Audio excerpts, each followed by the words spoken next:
اگر آپ چینل پر پہلی بار آئے ہیں تو ابھی سبسکرائب کر کے بیل آئیکن پریس کریں اور رہیں باخبر۔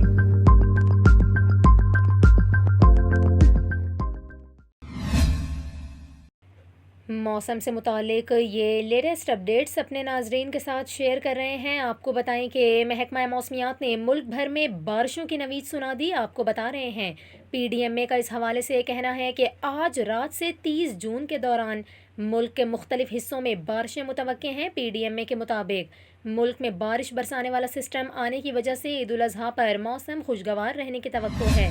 اس کے ساتھ ساتھ پی ڈی ایم اے کا یہ بھی بتانا ہے کہ بارش کے پیش نظر صوبائی کنٹرول روم سمیت ڈسٹرکٹس ایمرجنسی آپریشن سینٹرز کو الرٹ کر دیا گیا ہے۔ سسٹم کے تحت آج رات سے 30 جون کے دوران لاہور، اسلام آباد اور راولپنڈی میں بارشیں ہوں گی۔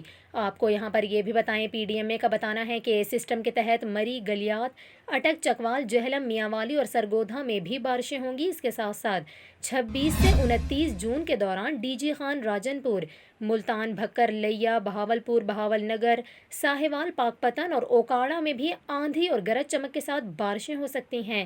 اس کے علاوہ پی ڈی ایم اے کا یہ کہنا ہے کہ موسلا دھار بارشوں سے 26 اور 27 جون کو لاہور، اسلام آباد، راولپنڈی اور گجرانوالہ میں اربن فلڈنگ اور مری میں لینڈ سلائیڈنگ کا خدشہ ہوگا، جبکہ 27 جون کو ڈی جی خان میں سیلابی صورتحال کا اندیشہ ہے۔ آپ کو یہاں پر یہ بھی بتائیں، پی ڈی ایم اے نے مسافروں اور سیاحوں کو ناخوشگوار صورتحال سے بچنے کے لیے محتاط رہنے کی ہدایت کرتے ہوئے کہا ہے کہ آندھی اور شدید بارشوں کے باعث کمزور انفراسٹرکچر کو نقصان پہنچ سکتا ہے۔